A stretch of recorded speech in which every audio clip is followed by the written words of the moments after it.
RSIT exam 16 अक्टूबर 2022 most important paper आज मैं आपके समक्ष पेश कर रहा हूं फ्रेंड्स। तैयारी 90% से ऊपर वाली दमदार सीरीज के साथ में। नमस्कार, स्वागत करते हैं आप सभी का एक बार पुनः संध्या कंप्यूटर के यूट्यूब प्लेटफॉर्म पर। देखिए फ्रेंड्स, हमने कल वीडियो बनाया था, उसके अंदर मेरे फ्रेंड्स MS वर्ड, एक्सेल और पावर पॉइंट के अकॉर्डिंग बहुत इंपॉर्टेंट क्वेश्चंस के बारे में बात हुई थी। तो फ्रेंड्स आज भी इस क्वेश्चन के अंदर वही क्वेश्चन फ्रेंड्स जो इंपॉर्टेंट है आपके एग्जाम के लिए फ्रेंड्स। मात्र अभी कह सकते हैं 2 दिन का समय शेष है, तो सभी स्टूडेंट ध्यान से फ्रेंड्स क्वेश्चन को देखेंगे और कमेंट करने की कोशिश करें। जी हाँ मेरे फ्रेंड्स, 90% तो बनाकर ही रहेंगे आप सभी स्टूडेंट का। इसी तरह से फ्रेंड्स यहाँ पे सपोर्ट रहा और इसी तरह से फ्रेंड्स आपने अगर अच्छे फ्रेंड्स क्वेश्चंस अटेम्प्ट किए। क्वेश्चन नंबर फर्स्ट आपकी स्क्रीन के सामने, SMTP का पूरा नाम बताइए। देखिए फ्रेंड्स, SMTP का पूरा नाम आप सभी स्टूडेंट को याद रखना है, क्या होता है मेरे फ्रेंड्स। SMTP का पूरा नाम सिंपल मेल ट्रांसफर प्रोटोकॉल होता है। ऑप्शन बी पे लिखा हुआ है, ये इसका क्या हो जाएगा, करेक्ट आंसर हो जाएगा। जी हाँ मेरे फ्रेंड्स, ये इसका ऑप्शन बी पे लिखा हुआ है, यही क्या हो जाएगा, एकदम करेक्ट आंसर हो जाएगा। नेक्स्ट आगे वाला क्वेश्चन आप सभी की स्क्रीन के सामने, क्वेश्चन नंबर 2। और क्वेश्चन नंबर 2 के अंदर मेरे फ्रेंड्स से बात हो रही है, चयनित आइटम्स को पेस्ट करने हेतु किस शॉर्टकट कीज का उपयोग किया जाता है। आप फ्रेंड्स जो आपने चयनित फ्रेंड्स आइटम्स है, अगर फ्रेंड्स उसको आप पेस्ट करना चाहते हो तो पेस्ट करने की मेरे फ्रेंड्स शॉर्टकट कीज जो सभी को याद होगी, आई होप आप सभी को अच्छे से मेरे फ्रेंड्स आती होगी। यहाँ पे कंट्रोल के साथ में वी हो जाएगी, क्या हो जाएगी, कंट्रोल वी। यहाँ पे बिल्कुल ऑप्शन जो लिखा हुआ है करेक्ट आंसर हो जाएगा। आगे वाला क्वेश्चन आप सभी की स्क्रीन के सामने, क्वेश्चन नंबर 3। आप सभी को फ्रेंड्स ध्यान देना है और क्वेश्चन को सही से समझने की कोशिश करेंगे मेरे फ्रेंड्स, क्या होगा इसका करेक्ट आंसर।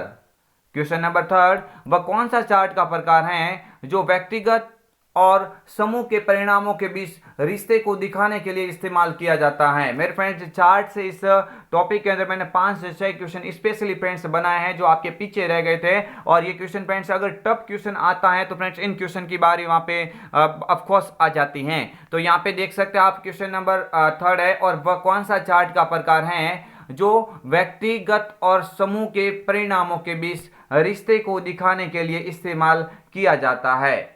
देखिए मेरे फ्रेंड्स, ऑप्शन ए पे लिखा हुआ बबल चार्ट, ऑप्शन बी पे लिखा हुआ राडार चार्ट, ऑप्शन सी पे लिखा हुआ पाई चार्ट और ऑप्शन डी पे लिखा हुआ है XY स्कैटर।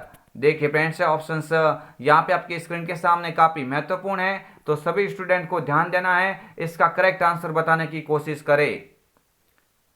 देखिए मेरे फ्रेंड्स, अगर रिलेशनशिप बताने की बात होती है तो आप हमेशा हमेशा के लिए याद रखना, इसका जो राइट आंसर हो जाएगा वो कौन सा हो जाएगा, ऑप्शन बी पे लिखा हुआ है, ऑप्शन बी पे लिखा हुआ है राडार चार्ट हो जाएगा। क्या हो जाएगा, ऑप्शन बी पे लिखा हुआ, बिल्कुल जी हाँ मेरे फ्रेंड्स, राडार चार्ट हो जाएगा ये इसका करेक्ट आंसर।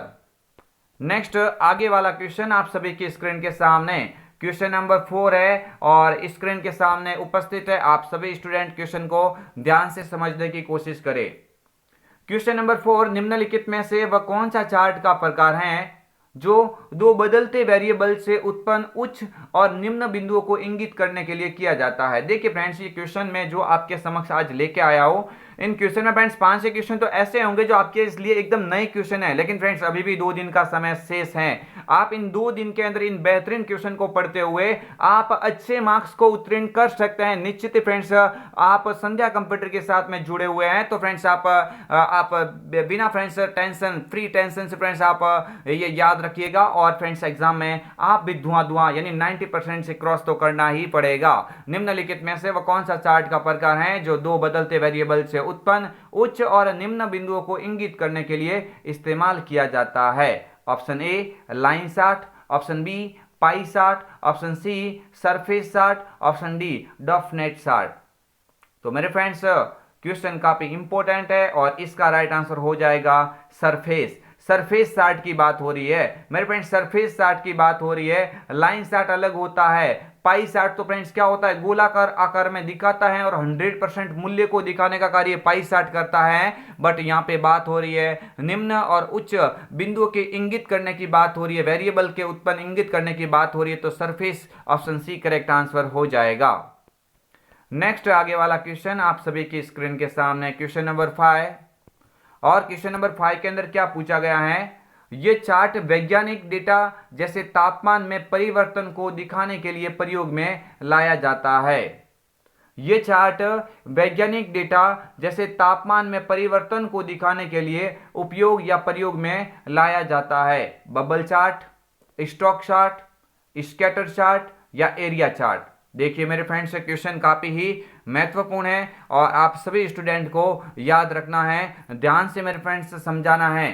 देखिए फ्रेंड्स, क्वेश्चन नंबर 5, ये चार्ट वैज्ञानिक डेटा जैसे तापमान में परिवर्तन को दिखाने के लिए प्रयोग में लाया जाता है। Bubble chart, stock chart, scatter chart या एरिया चार्ट। जी हाँ मेरे फ्रेंड्स, क्वेश्चन काफी इंपॉर्टेंट है, आप अवश्य बताएंगे इसका राइट आंसर। तो वैज्ञानिक तरीके से तापमान दिखाने की जब बात होती है एग्जाम में, तो आप क्या करेंगे, स्टॉक चार्ट करके आ जाना। क्या करेंगे, देखिए वैज्ञानिक तरीके से तापमान को दिखाना, जैसे टेम्परेचर क्या है क्या नहीं है, ये फ्रेंड्स दिखाने के लिए, इसमें परिवर्तन जो होता रहता है उसको दिखाने के लिए स्टॉक चार्ट का उपयोग किया जाता है। इसी स्टॉक चार्ट का उपयोग मेरे फ्रेंड्स शेयर कीमत में, जो स्टॉक मार्केट होता है उसमें बढ़ते हुए मूल्य को दिखाने का भी कार्य कौन करता है, स्टॉक चार्ट। शेयर कीमत में स्टॉक को दर्शाने का कार्य भी स्टॉक चार्ट के द्वारा ही किया जाता है। आगे वाला क्वेश्चन आपकी स्क्रीन के सामने क्वेश्चन नंबर 6, समय के साथ परिवर्तन एवं परिवर्तनों के योग दोनों को बताने का कार्य करता है। जी हाँ मेरे फ्रेंड्स, क्वेश्चन चार्ट से इस टॉपिक के अंदर काफी सारे क्वेश्चन लिए गए हैं, तो आप सभी स्टूडेंट अवश्य याद रखना। समय के साथ परिवर्तन एवं परिवर्तनों के योग दोनों को बताने का कार्य करता है। Line chart, pie chart, area chart या बार चार्ट। सभी स्टूडेंट क्वेश्चन को ध्यान से समझेंगे मेरे फ्रेंड्स, इसको राइट आंसर के रूप में आप बताएंगे, यानी समय के साथ परिवर्तन एवं परिवर्तनों के योग दोनों को बताने का कार्य करता है। तो दोनों को बताने का कार्य मेरे फ्रेंड्स कौन करेगा, दोनों को बताने का कार्य मेरे फ्रेंड्स एरिया चार्ट के द्वारा किया जाता है। ये सभी स्टूडेंट याद रखेंगे, एरिया चार्ट हो जाएगा जब भी बात होती है समय के साथ परिवर्तन एवं परिवर्तनों के योग दोनों को बताने की। तो आप याद अवश्य रखना, ऑप्शन सी पे लिखा हुआ है, ये करेक्ट आंसर इसका हो जाएगा। नेक्स्ट आगे वाला क्वेश्चन आप सभी की स्क्रीन के सामने क्वेश्चन नंबर 7, वह कौन सा चार्ट का प्रकार है जो समय के बढ़ते हुए रुझानों को दिखाने का कार्य करता है। वह कौन सा चार्ट का प्रकार है जो समय के बढ़ते हुए रुझानों को दिखाने का कार्य करता है। ऑप्शन ए पे लिखा हुआ लाइन चार्ट, ऑप्शन बी पे लिखा हुआ पाई चार्ट, ऑप्शन सी पे लिखा हुआ राडार चार्ट और ऑप्शन डी पे लिखा हुआ एरिया चार्ट। तो मेरे फ्रेंड्स, क्वेश्चन तो देख लीजिए, काफी इंपॉर्टेंट है। वह कौन सा चार्ट का प्रकार है जो समय के बढ़ते हुए रुझान को दिखाने का कार्य करता है। Line chart, pie chart, radar chart या एरिया चार्ट। जी हाँ मेरे फ्रेंड्स, इसका तो करेक्ट आंसर बताने की कोशिश करें, करेक्ट आंसर बताने की कोशिश करें, क्या होगा, कौन सा चार्ट समय के बढ़ते हुए रुझानों को दिखाने का कार्य कर रहा है। मेरे फ्रेंड्स, समय के जो फ्रेंड्स बढ़ते हुए रुझान को दिखाने की बात होती है, तो आप हमेशा एक ऑप्शन याद रखना, लाइन चार्ट हो जाएगा। ऑप्शन ए पे लिखा हुआ है लाइन चार्ट, यहाँ पे क्या हो जाएगा, करेक्ट आंसर हो जाएगा। आगे वाला क्वेश्चन आप सभी की स्क्रीन के सामने, प्लॉट एरिया में दिखाई देने वाली हॉरिजेंटल लाइन क्या कहलाती है। देखिए फ्रेंड्स, प्लॉट एरिया में दिखाई देने वाली हॉरिजेंटल लाइन क्या कहलाती है। प्लॉट एरिया में दिखाई देने वाली हॉरिजेंटल लाइन क्या कहलाती है। जी हाँ मेरे फ्रेंड्स, से बात हो रही है पीछे जो दिखने वाली, चार्ट के पीछे दिखने वाली ये जो हॉरिजेंटल लाइन दिख रही है, इसी को मेरे फ्रेंड्स से कहा जा रहा है ग्रिड लाइन बोलेंगे। सभी स्टूडेंट को ऑफ कोर्स ये क्वेश्चन आ रहा होगा, ग्रिड लाइन ऑप्शन सी पे लिखा हुआ है, ये इसका क्या हो जाएगा, करेक्ट आंसर हो जाएगा। जी हाँ मेरे फ्रेंड्स, आप कमेंट इसी तरह से करते जाइए और मैं मानता हूं कि आज इस सेशन के अंदर शुरू में हमने काफी इंपॉर्टेंट और महत्वपूर्ण और टफ क्वेश्चन को भी रखा है। ये क्वेश्चन फ्रेंड्स अगर आपको समझ में नहीं आया तो एक बार पुनः इसको रिवाइज करके देख लीजिए। ये क्वेश्चन आपके एग्जाम में अगर एडवांस अगर पेपर बन जाता है तो इन क्वेश्चन का फ्रेंड्स वहां पे एग्जाम में जरूर फ्रेंड्स से बात होगी। डेटा पॉइंट की वास्तविक वैल्यू क्या कहलाती है। डेटा पॉइंट की वास्तविक वैल्यू मेरे फ्रेंड्स क्या कहलाती है, तो आप बोलेंगे डेटा लेबल्स कहलाता है। डेटा पॉइंट की वास्तविक वैल्यू डेटा लेबल्स कहलाती है। ऑप्शन ए पे लिखा हुआ है, ये इसका करेक्ट आंसर हो जाएगा। नेक्स्ट आगे वाला क्वेश्चन, चार्ट पर प्रत्येक सीरीज किस कलर में प्रदर्शित होगी, ये कौन तय करता है। देखिए फ्रेंड्स, चार्ट पर प्रत्येक सीरीज किस कलर में प्रदर्शित होगी, ये कौन तय करता है। ऑप्शन ए पे लिखा हुआ कैटेगरी एक्सेस, ऑप्शन बी पे लिखा हुआ data labels, option B C पे लिखा हुआ है लीजेंड और ऑप्शन डी पे लिखा हुआ उपरोक्त में से कोई नहीं। चार्ट पर प्रत्येक डेटा प्रत्येक सीरीज किस कलर में प्रदर्शित होगी, यानी जब किसी कलर के अंदर प्रदर्शित करने की बात कोई भी होती है चार्ट के अंदर, डेटा सीरीज को कलर में प्रदर्शित करने की बात कोई भी हो जाए तो आपको याद रखना है करेक्ट आंसर क्या हो जाएगा, लीजेंड हो जाएगा। यहाँ पे ऑप्शन सी पे लिखा हुआ है लीजेंड हो जाएगा। सी ऑप्शन से आप पे देख सकते हैं काफी ही इंपॉर्टेंट है। नेक्स्ट आगे वाला क्वेश्चन आप सभी की स्क्रीन के सामने, तालिका के पहले कॉलम में मूल्य एवं दूसरे कॉलम में उसी के मान को देता है। देखिए तालिका के पहले कॉलम में मूल्य एवं दूसरे कॉलम में उसी के मान को देता है। तालिका के पहले कॉलम में तो मूल्य और दूसरे कॉलम में उसी के मान को देता है। ये बात मेरे फ्रेंड्स किसके बारे में हो रही है, वी लुकअप के बारे में बात हो रही है। किसके बारे में बात हो रही है, वी लुकअप फ्रेंड्स एक फंक्शंस होता है। इस फंक्शंस के द्वारा तालिका के पहले कॉलम में तो मूल्य दिखता है जबकि दूसरे कॉलम में उसी के मान को दर्शाया जाता है। ऑप्शन सी पे लिखा हुआ वी लुकअप इसका क्या हो जाएगा, करेक्ट आंसर हो जाएगा। ट्रिम तो फ्रेंड्स आपको याद रखना है कि आप डेटा सीरीज के अंदर खाली स्थान यानी रिक्त स्थान को हटाने के लिए आप ट्रिम का उपयोग करते हैं, यह भी फ्रेंड्स अवश्य याद रख लेना। आगे वाला क्वेश्चन आप सभी की स्क्रीन के सामने, एक्सेल में दी गई संख्या तक एक नंबर को पूर्णांक बनाता है। जी हाँ मेरे फ्रेंड्स ये क्वेश्चन आज मैंने काफी इंपॉर्टेंट लिया है। एक्सेल में दी गई संख्या तक एक नंबर को एक पूर्णांक बनाता है। एक दी गई संख्या के अंदर एक नंबर को पूर्णांक बनाता है। जब पूर्णांक बनाने की बात होती है तो आप इसको करके आ जाना राउंड को। किसको करके आएंगे, राउंड को करके आ जाना। ऑप्शन ए पे लिखा हुआ है ये इसका क्या हो जाएगा, करेक्ट आंसर हो जाएगा।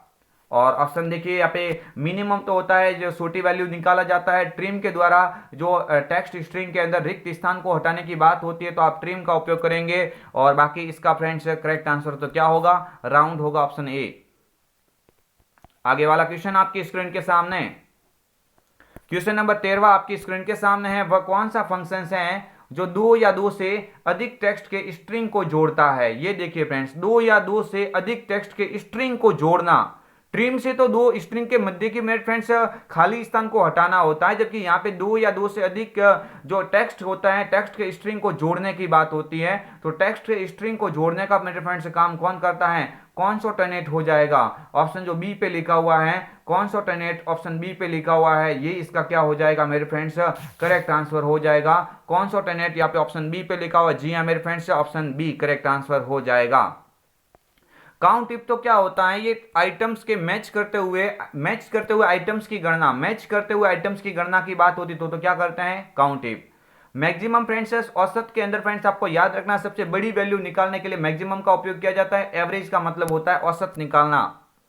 आगे वाला क्वेश्चन आपकी स्क्रीन के सामने है, सभी स्टूडेंट क्वेश्चन को ध्यान से समझेंगे। ऑपरेटिंग सिद्धांतों के आधार पर कंप्यूटर का सही वर्गीकरण है। ये फ्रेंड्स क्वेश्चन काफी इजी है आप सभी के सामने। ऑपरेटिंग सिद्धांतों के आधार पर कंप्यूटर का सही वर्गीकरण कौन सा है, तो देखिए फ्रेंड्स सही वर्गीकरण कौन सा हो जाएगा। यहाँ पे एनालॉग डिजिटल माइक्रो होता है क्या, नहीं। एनालॉग सुपर डिजिटल होता है क्या, नहीं। सुपर मिनी मेन फ्रेम और माइक्रो, ये सही है चारों विकल्प। ऑप्शन सी पे लिखा हुआ है ये इसका क्या होगा, करेक्ट आंसर हो जाएगा। आगे वाला क्वेश्चन आपकी स्क्रीन के सामने, भारत का प्रसिद्ध सुपर कंप्यूटर कौन सा है। देखिए मेरे फ्रेंड्स भारत का प्रसिद्ध सुपर कंप्यूटर कौन सा है, परम 8000, सीडीसी 6600, IBM शिकागो या फुजित्सु के कंप्यूटर। तो देखिए फुजित्सु के कंप्यूटर ये तो है जापान का, ये फ्रेंड्स ये तो कहाँ का है, ये आपको याद रखना है, ये तो जापान का कंप्यूटर है। और यहाँ पे IBM शिकागो ये कहाँ का है, तो आप बोलेंगे ये तो अमेरिका का सुपर कंप्यूटर, ये तो कहाँ का है मेरे फ्रेंड्स, अमेरिका का सुपर कंप्यूटर है। सीडीसी 6600 ये विश्व का पहला सुपर कंप्यूटर है, ये कौन सा है, विश्व का, ये विश्व का फर्स्ट सुपर कंप्यूटर है। विश्व का फर्स्ट सुपर कंप्यूटर कौन सा था, आप बोलेंगे ये यहाँ पे सीडीसी 6600 था। और यहाँ पे तो पूछा भारत का, तो भारत का तो करेक्ट आंसर जी हाँ मेरे फ्रेंड्स परम हो जाएगा। परम 8000 जो लिखा हुआ है ना ये इसका राइट आंसर होगा। आगे वाला क्वेश्चन आपकी स्क्रीन के सामने, निम्न में से कौन सा सिस्टम सॉफ्टवेयर नहीं है। जी हाँ मेरे फ्रेंड्स सिस्टम सॉफ्टवेयर कौन सा इसमें से नहीं है। देखिए विंडोज 10 होता है, विंडोज विस्टा भी होता है, लिनक्स भी होता है, लेकिन सफारी तो क्या एक वेब ब्राउजर है। सफारी तो क्या होता है, एक वेब ब्राउजर। इसका मतलब ये तो एप्लीकेशन सॉफ्टवेयर का उदाहरण होगा। इसका मतलब ये तो क्या हो जाएगा, एप्लीकेशन सॉफ्टवेयर का उदाहरण हो जाएगा। नेक्स्ट आगे वाला क्वेश्चन आपकी स्क्रीन के सामने, कौन सा कंप्यूटर वर्गीकरण नहीं है। जी हाँ मेरे फ्रेंड्स कौन सा कंप्यूटर वर्गीकरण नहीं है। देखिए मेरे फ्रेंड्स कौन सा कंप्यूटर वर्गीकरण नहीं है की बात हुई है, main frame, max frame, mini या नोटबुक। तो आप सभी को याद रखना है कि देखिए मेन फ्रेम, मिनी, नोटबुक या मैक्स फ्रेम, तो आप सभी को याद रखना है कि ये है ना, ये कंप्यूटर का वर्गीकरण नहीं है, पूछा गया तो नहीं है। मैं मैक्स फ्रेम तो कभी नाम सुना ही नहीं होगा आपने फ्रेंड्स। मैक्स फ्रेम नहीं होता, वो तो मेन फ्रेम होता है। मैक्स फ्रेम नहीं होता है, वो तो मेन फ्रेम होता है। इसका मतलब यहाँ पे यही इसका राइट आंसर हो जाएगा। नोटबुक को मत माना, नोटबुक तो माइक्रो कंप्यूटर का उदाहरण होता है, तो माइक्रो कंप्यूटर तो होता है। तो फ्रेंड्स यहाँ पे करेक्ट आंसर क्या हो जाएगा, यहाँ पे ऑप्शन बी पे लिखा हुआ है माइक्रो मैक्स फ्रेम कंप्यूटर होता है ना, ये कंप्यूटर का सही वर्गीकरण नहीं होता है। आगे वाला क्वेश्चन आपकी स्क्रीन के सामने। मेरे फ्रेंड्स जो विद्यार्थी इस सेशन को देख रहे हैं, इस सेशन को एक बार लाइक अवश्य कीजिए, और आप चैनल पर नए हैं तो चैनल को सब्सक्राइब करके बेल आइकन को अवश्य क्लिक करें। संध्या कंप्यूटर के द्वारा जितने भी आपको मॉडल पेपर करवाए जा रहे हैं उन सभी को एक बार अवश्य देखना। एग्जाम से पहले फ्रेंड्स आप अगर बनाना चाहते हैं 90% से ऊपर, तो संध्या कंप्यूटर आप सभी का एक बार स्वागत करता है। देखिए फ्रेंड्स एक आउटपुट डिवाइस का उदाहरण है। देखिए आउटपुट डिवाइस का उदाहरण स्कैनर होगा क्या, नहीं, ये तो इनपुट हो जाएगा। देखिए फ्रेंड्स प्लॉटर, प्लॉटर होता है, ये प्लॉटर किसका उदाहरण है, आउटपुट का उदाहरण है। प्लॉटर किसका उदाहरण है, ये तो आउटपुट डिवाइस का उदाहरण है। सॉफ्टवेयर, सॉफ्टवेयर तो बिल्कुल हार्डवेयर होता ही नहीं है, और टैप ये भी इनपुट होता है। तो आपको याद रखना प्लॉटर हो जाएगा, ऑप्शन बी पे लिखा हुआ है एक आउटपुट डिवाइस का उदाहरण। आगे वाला क्वेश्चन आपकी स्क्रीन के सामने, सभी स्टूडेंट क्वेश्चन को ध्यान से समझेंगे और बताने की कोशिश करें। प्रश्न संख्या 19 है, निम्न में से एक पॉइंटिंग डिवाइस नहीं है। एक पॉइंटिंग डिवाइस नहीं है पूछा। मेरे फ्रेंड्स थोड़ा ध्यान देना, पॉइंटिंग डिवाइस नहीं है। माउस, टच पैड, जॉयस्टिक, ये तीनों तो होते हैं क्योंकि पॉइंट से आप इसमें कार्य कर सकते हैं, लेकिन कीबोर्ड तो इसमें बटन होते हैं। बिल्कुल फ्रेंड्स यहाँ पे ऑप्शन डी पे लिखा हुआ है कीबोर्ड, इसका क्या होगा, करेक्ट आंसर हो जाएगा। नेक्स्ट आगे वाला क्वेश्चन आपकी स्क्रीन के सामने है, कंट्रोल शिफ्ट अल्ट कुंजी को किस नाम से जाना जाता है। देखिए फ्रेंड्स काफी इंपॉर्टेंट क्वेश्चन है, कंट्रोल शिफ्ट अल्ट इनको फ्रेंड्स किस कुंजी के नाम से जाना जाता है। कंट्रोल अल्ट शिफ्ट को किस कुंजी के नाम से जाना जाता है, फंक्शंस, टॉगल, कॉम्बिनेशन या ऑल ऑफ द अबव। तो आप सभी को याद रखना है कि कंट्रोल शिफ्ट अल्ट को तो मेरे फ्रेंड्स क्या कहा जाता है, कॉम्बिनेशन कीज कहा जाता है। क्या बोलेंगे, कॉम्बिनेशन कीज कहा जाता है। ऑप्शन सी पे लिखा हुआ है, ये इसका क्या होगा, करेक्ट आंसर हो जाएगा। कॉम्बिनेशन इसलिए कहा जाता है कि ये अकेली कार्य नहीं करती है, ये सिंगल कार्य आपके सामने नहीं कर सकती, इसलिए आपको याद रखना है सिंगल कार्य नहीं करने की वजह से इसके साथ में अन्य की को जोड़ के कार्य किया जा सकता है। नेक्स्ट आगे वाला क्वेश्चन आप सभी की स्क्रीन के सामने, किस इनपुट डिवाइस का उपयोग ग्राफिक्स इमेज बनाने के लिए किया जाता है। देखिए फ्रेंड्स किस इनपुट डिवाइस का उपयोग ग्राफिकल इमेज बनाने के लिए किया जाता है। ग्राफिकल इमेज बनाने के लिए कौन से इनपुट डिवाइस का उपयोग किया जाएगा, मेरे फ्रेंड्स ग्राफिक्स टैबलेट का ही तो उपयोग किया जाएगा। ग्राफिकल जो टैबलेट होता है इसमें आप विभिन्न प्रकार के इमेज को क्रिएट कर सकते हैं। ऑप्शन सी यहाँ पे करेक्ट आंसर जी हाँ हो जाएगा। नेक्स्ट आगे वाला क्वेश्चन, MICR का पूरा नाम, काफी इजी क्वेश्चन है फ्रेंड्स। MICR एक इनपुट डिवाइस होता है जो बैंकों के अंदर चेक या दस्तावेज को क्लियर करने के लिए इस्तेमाल किया जाता है। इसी MICR का पूरा नाम क्या होता है, तो आप बोलेंगे मैग्नेटिक इंक कैरेक्टर रिकॉग्निशन होता है। मैग्नेटिक इंक कैरेक्टर रिकॉग्निशन होता है। ऑप्शन यहाँ पे ए बिल्कुल करेक्ट आंसर हो जाता है। जी हाँ मेरे फ्रेंड्स ऑप्शन ए यहाँ पे करेक्ट आंसर हो जाएगा। नेक्स्ट आगे वाला क्वेश्चन आप सभी की स्क्रीन के सामने है, क्वेश्चन ध्यान से समझने की कोशिश करें। निम्न में से किसका उपयोग ऑडियो को इनपुट करने के लिए किया जाता है। फ्रेंड्स ऑडियो को अगर आप इनपुट करना चाहते हैं, अंदर भेजना चाहते हो, तो किसका उपयोग करेंगे, बिल्कुल ही फ्रेंड्स बहुत इजी बात हो रही है यहाँ पे, माइक्रोफोन हो जाएगा। माइक्रोफोन एक इनपुट डिवाइस का उदाहरण होता है जो ऑडियो को अंदर भेजने के लिए उपयोग में लिया जाता है। जी हाँ मेरे फ्रेंड्स ऑप्शन ए पे लिखा हुआ माइक्रोफोन इसका क्या होगा, करेक्ट आंसर हो जाएगा। नेक्स्ट बढ़ते हैं आगे वाले क्वेश्चन की और। CRT का पूरा नाम है, मेरे फ्रेंड्स CRT की बात हो रही है। CRT का पूरा नाम क्या होगा। देखिए फ्रेंड्स CRT का पूरा नाम क्या होता है, कैथोड रे ट्यूब। देखिए कैथोड रे ट्यूब लिखा हुआ है, cathode ray tube, cathode ray tube यहाँ पे लिखा हुआ है, ए पे लिखा हुआ है, ये इसका क्या होगा, करेक्ट आंसर हो जाएगा। जी हाँ मेरे friends cathode ray tube CRT का पूरा नाम होता है। आगे वाला क्वेश्चन आप सभी की स्क्रीन के सामने, निम्न में से कौन सा डिवाइस सॉफ्ट कॉपी को हार्ड कॉपी प्रदान करता है। देखिए निम्न में से कौन सा डिवाइस है जो सॉफ्ट कॉपी से हार्ड कॉपी प्रदान करता है। सॉफ्ट कॉपी से हार्ड कॉपी प्रदान करने की बात होती है तो आप इसमें क्या करेंगे, स्कैनर, प्रिंटर, मॉनिटर या कीबोर्ड। तो देखिए सॉफ्ट कॉपी, पहले आपको याद रखना है सॉफ्ट कॉपी को आप किस में बदलना चाहते हो, हार्ड कॉपी, यानी इसको बाहर निकालेंगे तभी तो हार्ड कॉपी होगी। तो सॉफ्ट कॉपी को हार्ड कॉपी में किसका हो जाएगा, प्रिंटर। प्रिंटर एक ऐसा आउटपुट डिवाइस है जो किसी सॉफ्ट कॉपी को हार्ड कॉपी में बदलता है। इसके अंदर क्या करता है, उल्टा कार्य करेगा। ये इसके अंदर तो फ्रेंड्स क्या करेगा, हार्ड कॉपी को किस में बदलेगा, सॉफ्ट कॉपी में बदलेगा। हार्ड कॉपी को किस में बदलेगा, सॉफ्ट कॉपी में बदलेगा। ये ऑप्शन ए पे लिखा हुआ है, ये इसका क्या हो जाएगा, उल्टा क्वेश्चन हो जाएगा, बट यहां पे राइट आंसर प्रिंटर हो जाएगा, बी पे लिखा हुआ करेक्ट आंसर। नेक्स्ट आगे वाला क्वेश्चन आपकी स्क्रीन के सामने, क्वेश्चन नंबर 26, और क्वेश्चन के अंदर पूछा गया है एक अर्ध कंडक्टर मेमोरी जो सीपीयू तथा रैम की गति को बढ़ाती है। एक अर्ध कंडक्टर मेमोरी जो सीपीयू तथा रैम की गति को बढ़ाती है। Cache memory, main memory, secondary memory, उपरोक्त में से कोई नहीं। तो यहां पे तो क्या करेंगे, कैश मेमोरी। ऑप्शन ए पे लिखा हुआ कैश मेमोरी इसका क्या होगा, करेक्ट आंसर हो जाएगा। सभी स्टूडेंट एग्जाम से पहले आपको याद रखना है, एग्जाम सेंटर पे आप 11 बजे कम से कम पहुंचे। आपको 12 बजे तो फ्रेंड्स आपको पेपर आपके हाथ में दिया जाएगा, कोई भरोसे ना रहे फ्रेंड्स। 12 का टाइम मतलब 12 बजे पहुंचने का टाइम नहीं है, 12 बजे तो पेपर स्टार्ट होगा एग्जाम हॉल में। तो आप ये मान के चले कि आधे घंटे आप पहले पहुंचे, ताकि लाइन में फ्रेंड्स आपका चेक होगा, जो भी फ्रेंड्स आप दस्तावेज वेरीफाई हो गए। इसलिए फ्रेंड्स सभी स्टूडेंट अपने ज्ञान केंद्र के द्वारा जल्दी से जल्दी फ्रेंड्स सेंटर एग्जाम तक पहुंचे, वो भी फ्रेंड्स 11 बजे तक कम से कम पहुंचे। निम्न में से कौन सा प्रिंटर प्रिंट हेड से स्याही की छोटी छोटी बूंदों के छिड़काव के द्वारा पेज की इमेज का निर्माण करता है।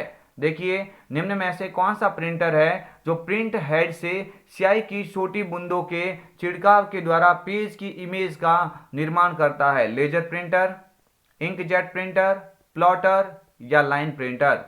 देखिए मेरे फ्रेंड्स इसका करेक्ट आंसर क्या होगा। जी हाँ मेरे फ्रेंड्स, इसके अंदर फ्रेंड्स आप देखेंगे बिल्कुल सही बात हो रही है। यहाँ पे इंकजेट की बात हो रही है। किसकी बात हो रही है, छोटी छोटी बूंदों का छिड़काव करके पेज को बाहर निकालने की बात होती है। तो मेरे फ्रेंड्स इसका करेक्ट आंसर यहाँ पे देखना है फ्रेंड्स, इसका करेक्ट आंसर ऑप्शन बी पे लिखा हुआ इंकजेट प्रिंटर हो जाएगा। क्या हो जाएगा, इंकजेट प्रिंटर यहाँ पे बिल्कुल ही राइट आंसर हो जाएगा। नेक्स्ट आगे वाला क्वेश्चन आप सभी की स्क्रीन के सामने, WORM का पूरा नाम बताइए। देखिए WORM यानी write once read many. Write once read many एक ऐसा एक फ्रेंड्स प्रक्रिया होती है जिसमें सीडी को केवल एक बार बनाया जा सकता है, देखा कई बार जा सकता है, यानी राइट वंस रीड मैनी। यहाँ पे ऑप्शन ए पे लिखा हुआ, ये इसका क्या होगा, करेक्ट आंसर हो जाएगा। ऑप्शन ए पे लिखा हुआ है, ये इसका क्या हो जाएगा, करेक्ट आंसर हो जाएगा बिल्कुल। आगे वाला क्वेश्चन आप सभी की स्क्रीन के सामने, देखिए फ्रेंड्स वक्तव्य ए पे लिखा हुआ है, वक्तव्य एक के ऊपर लिखा हुआ है, वक्तव्य एक के ऊपर लिखा हुआ रैम एक वॉलेटाइल प्रकार की मेमोरी है। देखिए फ्रेंड्स रैम होती है वो एक वॉलेटाइल प्रकार की मेमोरी है। ये सही है क्या कथन, बिल्कुल सही है, क्योंकि लाइट जाने के बाद में तो रैम कोई कार्य करती नहीं है, रैम के अंदर जो भी डेटा था वो पूरा डिलीट हो जाता है। इसका मतलब ये कथन तो सही है, ऑप्शन बी। वक्तव्य दो को देखते हैं, रोम एक नॉन वॉलेटाइल, बिल्कुल फ्रेंड्स रोम नॉन वॉलेटाइल होती है। क्यों, क्योंकि फ्रेंड्स रोम के अंदर आपको याद रखना लाइट जाने के बाद में भी डेटा बरकरार रहता है। इसका मतलब बिजली जाने के बाद में भी ये प्रॉपरली फ्रेंड्स डेटा को प्रदान करती है। इसलिए दोनों कथन सत्य हैं, कथन एक और कथन दोनों क्या हो जाएंगे, सही हो जाएंगे। ये क्वेश्चन एग्जाम में कई बार पूछा गया है।